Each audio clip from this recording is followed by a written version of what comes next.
আসসালামু আলাইকুম প্রিয় দর্শক, সবাই কেমন আছেন? প্রতিদিনের মতো চলে আসলাম এই মুহূর্তের আজকের সবচেয়ে গুরুত্বপূর্ণ আবহাওয়ার খবর নিয়ে। 5ই এপ্রিল রোজ শনিবার 2025 কেমন থাকবে সারাদিনের আবহাওয়া পরিস্থিতি? এছাড়া আগামী 10 থেকে 12ই এপ্রিলের মধ্যে দেশের মধ্যে ধেয়ে আসছে শক্তিশালী কালবৈশাখী ঝড়, শিলাবৃষ্টি এবং বজ্রবৃষ্টি। তো প্রিয় দর্শক, আগামী 24 ঘন্টা থেকে 48 ঘন্টার মধ্যে সারা বাংলাদেশের আবহাওয়া পরিস্থিতি পুরোপুরি পরিবর্তন হয়ে যাবে। দেশের বিভিন্ন অঞ্চল জুড়ে ঝড় বৃষ্টির সতর্কতা রয়েছে। তো কোন কোন অঞ্চলগুলোতে সেই ঝড় বৃষ্টি হতে পারে এ বিষয়ে সবশেষ আমরা এই মুহূর্তে ইউরোপিয়ান আবহাওয়ার পূর্বাভাস মডেলের রাডার থেকে কি আপডেট পেলাম জানিয়ে দেব। সম্পূর্ণ বিস্তারিত ভিডিওটি দেখার অনুরোধ রইল। কে কোন জেলা থেকে দেখছেন কমেন্ট বক্সে জানিয়ে দিবেন। প্রতিনিয়ত আবহাওয়ার খবর পেতে আমাদের ইউটিউব চ্যানেলটিকে সাবস্ক্রাইব করে রাখতে ভুলবেন না। তো প্রিয় দর্শক, আমরা শুরুতেই কথা না বাড়িয়ে এই মুহূর্তে সরাসরি স্যাটেলাইট রাডারে চলে যাব। কি পরিস্থিতি রয়েছে মেঘের সেটি এক নজরে দেখে নেওয়ার জন্য। তো এই মুহূর্তে ইউরোপিয়ান আবহাওয়ার পূর্বাভাস মডেলের রাডার থেকে দেখা যাচ্ছে সকালের পর থেকেই গতকালে যে আমরা আবহাওয়ার পূর্বাভাস দিয়েছিলাম সারাদিন আকাশ মেঘলা থেকে মেঘাচ্ছন্ন থাকবে, ঠিক তেমনটাই আমরা আজ সারাদিন লক্ষ্য করেছি। ভোরের পর থেকেই কিন্তু আজ রাত পর্যন্ত দেশের প্রত্যেকটা জেলার আকাশ কিন্তু মেঘলা থেকে মেঘাচ্ছন্ন হয়েছিল। তবে এর কারণে কিন্তু কোনো বৃষ্টিপাত ঘটেনি। এই মুহূর্তে সমুদ্র অঞ্চলে তৈরি হয়েছে শক্তিশালী লঘুচাপ। সমুদ্র অঞ্চল জুড়ে দেখা যাচ্ছে শক্তিশালী বজ্রবাহী মেঘের আনাগোনা। তো এই মেঘগুলো কিন্তু আগামী 6 তারিখ নাগাদ দেশের মধ্যে প্রবেশ করতে পারে। এর ফলে কিন্তু দেশের বিভিন্ন অঞ্চল জুড়ে বৃষ্টিপাত হতে পারে। তো এই মুহূর্তে দেশের অধিকাংশ জেলার আকাশ মেঘলা থেকে মেঘাচ্ছন্ন হয়ে থাকলেও আগামীকাল সকালের পর থেকে শনিবার থেকেই কিন্তু আস্তে আস্তে মেঘগুলো দূর হয়ে যাবে। এর ফলে কিন্তু তেমন কোনো বৃষ্টিপাতের কিন্তু সতর্কতা দেখা যাচ্ছে না। তো প্রিয় দর্শক, সকাল নাগাদ দেখুন দেশের অধিকাংশ জেলার আকাশ, খুলনা, বরিশাল এই দুই জেলার আকাশ পরিষ্কার হয়ে যাচ্ছে।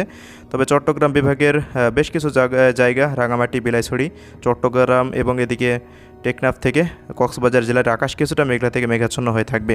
বাকি রাজশাহী, রংপুর, ময়মনসিংহ জেলার আকাশ পরিষ্কার, ঢাকা বিভাগের আকাশ পরিষ্কার, সিলেট বিভাগের কুলাউড়া, বড়লেখা এর আশেপাশের দু এক অঞ্চলে কিছুটা বৃষ্টিপাত হতে পারে। ভারতের শিলচরের দিকে কিছুটা বৃষ্টিপাতের সম্ভাবনা। বাকি দেশের অধিকাংশ জেলার আকাশ কিন্তু আমরা পুরোপুরি সারাদিনই পরিষ্কার দেখতে পাবো। তো এই হলো 5 তারিখের 5 এপ্রিলের আবহাওয়ার পূর্বাভাস। দেখুন সারাদিনে আকাশ পরিষ্কার থাকছে, মেঘের কোনো আনাগোনা কিন্তু থাকবে না। সেই সাথে থাকবে তীব্র ভ্যাপসা গরম। আগামীকাল তাপমাত্রা পরিস্থিতি প্রায় 37 ডিগ্রি সেলসিয়াসের ঘরে ছুঁই হয়ে যেতে পারে।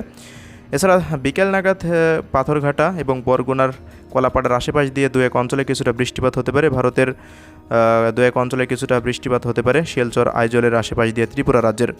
তো এই হলো পরিস্থিতি। আমরা সরাসরি চলে যাব 6 তারিখের আপডেটে। 6 তারিখে প্রিয় দর্শক দেখুন আবহাওয়া পরিস্থিতি আস্তে আস্তে পরিবর্তন হয়ে যেতে পারে। তো চট্টগ্রাম বিভাগ হয়ে দেশের অধিকাংশ জেলায় কিন্তু ভয়াবহ মেঘ প্রবেশ করতে পারে, কালবৈশাখী মেঘ।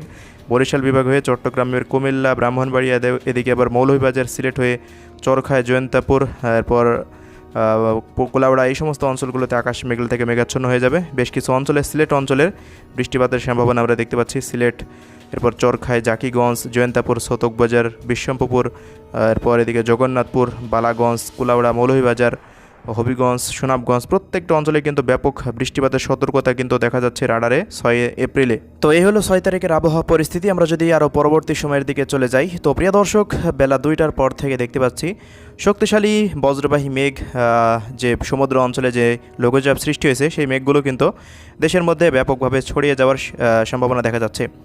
ঢাকা বিভাগের প্রায় প্রত্যেকটা জেলাতেই আকাশ পুরোপুরি মেঘলা থেকে মেঘাচ্ছন্ন হয়ে থাকতে পারে। ময়মনসিংহ বিভাগের 4 জেলাতে এবং এদিকে রাজশাহী বিভাগের বগুড়া, সিরাজগঞ্জ, নাটোর, পাবনা এই জেলাগুলো এবং এদিকে কুমিল্লা থেকে শুরু করে এদিকে বেশিরভাগ জেলায় মেঘে ঢাকা থাকবে। চট্টগ্রাম বিভাগের, খুলনা বিভাগেরও মেহেরপুর, কুষ্টিয়া, ঝিনাইদহ, মাগুরা এই সমস্ত জেলার আকাশ মেঘে ঢাকা থাকবে।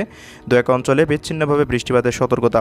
বরিশালের ভোলা, এরপর এদিকে দেখুন সেনভাগ, এদিকে ফরিদগঞ্জ থেকে শুরু করে কুমিল্লা, এরপর এদিকে চররাজীবপুর থেকে শুরু করে ঘোড়ারঘাট, চিলমারি, গাইবান্ধা, এরপর বাহাদুরবাদ এই সমস্ত অঞ্চলগুলোতে বৃষ্টিপাতের সতর্কতা দেখা যাচ্ছে 6 এপ্রিল রোজ রবিবারের দিন।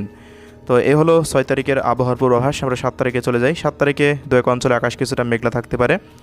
এরপর 7 তারিখে তেমন বৃষ্টিপাতের কিন্তু কোনো সতর্কতা দেখতে পাচ্ছি না। আমরা সরাসরি 8 এপ্রিলে চলে যাব। 8 এপ্রিলেও তেমন কোনো বৃষ্টিপাতের সম্ভাবনা নেই। 9 এপ্রিলেও আবহাওয়া কিছুটা মেঘলা থাকবে। তবে 10 তারিখের পর থেকে শক্তিশালী নিম্নচাপের মেঘ দেশের মধ্যে প্রবেশ করতে পারে। তো দেখুন প্রিয় দর্শক, সারা দেশেই কিন্তু রংপুর বিভাগের প্রত্যেকটা জেলা জুড়েই তীব্র কালবৈশাখীর মেঘ থাকবে এবং এদিকে রাজশাহী বিভাগেরও প্রত্যেকটা অঞ্চলেই শক্তিশালী কালবৈশাখী মেঘ দেখা যাচ্ছে। তো এর কারণে কিন্তু আগামী 10 এপ্রিল থেকে ব্যাপক ঝড় বৃষ্টি শুরু হয়ে যাবে রংপুর বিভাগের জেলাগুলি দিয়ে এবং রাজশাহী বিভাগের জেলাগুলি দিয়ে ব্যাপক বৃষ্টির সম্ভাবনা। খুলনা বিভাগের বিভিন্ন জেলা জুড়েই কিন্তু বৃষ্টিপাতের সতর্কতা দেখা যাচ্ছে। ঢাকা বিভাগের অধিকাংশ জেলা জুড়েই কিন্তু ঝড় বৃষ্টির সতর্কতা এই মুহূর্তে উঠে আসছে। এছাড়া প্রিয় দর্শক, আগামী 11 এপ্রিল শুক্রবার থেকেই কিন্তু আবহাওয়ার বিরাট পরিবর্তন আমরা লক্ষ্য করতে পারছি। ময়মনসিংহ বিভাগের প্রত্যেকটা জেলাতেই কিন্তু তীব্র ঝড় বৃষ্টির সতর্কতা। এদিকে রংপুর বিভাগের প্রত্যেকটা জেলাতে আমরা ব্যাপক বৃষ্টিপাত দেখতে পাচ্ছি। ভারতের ত্রিপুরা রাজ্য থেকে আসাম মেঘালয় রাজ্যে ব্যাপক বৃষ্টিপাত হবে। এছাড়া ঢাকা বিভাগেরও জেলাগুলিতে ব্যাপক ঝড় বৃষ্টির সতর্কতা দেখা যাচ্ছে।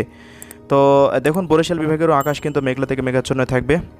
মূলত 10 তারিখ থেকে 11, 12 তারিখেও সারা দেশের আকাশে তীব্র ঝড় বৃষ্টির মেঘ লক্ষ্য করা যাবে এবং এদিকে কুষ্টিয়া, মেহেরপুর, ঝিনাইদহ, মাগুরা, এরপর খুলনা থেকে শুরু করে বাগেরহাট এই অঞ্চলগুলো এবং ঢাকা, নারায়ণগঞ্জ, মুন্সিগঞ্জ থেকে শুরু করে এদিকে শরীয়তপুর, মাদারীপুর, কিশোরগঞ্জ, টাঙ্গাইল, বাংশাইল, কটিয়াদি প্রত্যেকটা অঞ্চলেই ব্যাপক ঝড় বৃষ্টির সতর্কতা।